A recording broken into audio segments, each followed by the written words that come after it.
సంక్రాంతి అంటేనే east Godavari and west Godavari అవే గుర్తొస్తాయి కదా. చాలా బాగా సెలబ్రేట్ చేస్తారు అక్కడ. కానీ మేము కర్ణాటకలో సెటిల్ అయిన తెలుగు వాళ్ళం కాబట్టి ఇక్కడ అంతలాగేమీ ఉండదు, సింపుల్గా చేసుకుంటాము. అంటే అక్కడ జరిగే సంక్రాంతికి అన్ని ఇక్కడ షార్ట్ కట్ ఫామ్స్ ఉంటాయన్నమాట. అంటే అక్కడంటే సంక్రాంతికి పెద్ద పెద్ద ముగ్గులు వేస్తారు, మేమైతే చిన్న ముగ్గులే వేసుకుంటాం. అలానే భోగి కూడా ఎవరింట్లో వాళ్ళే చేసుకుంటాం. అక్కడైతే వీధుల్లో సెలబ్రేట్ చేస్తారు కదా.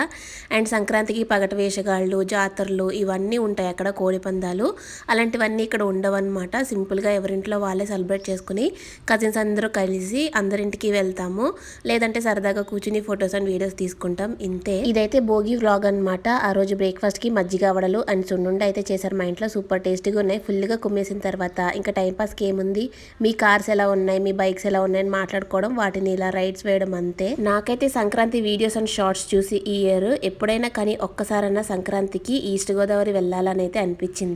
మీకు అలానే అనిపించిందా? అయితే కమెంట్ చేయండి. వీడియో నచ్చితే లైక్ చేయండి.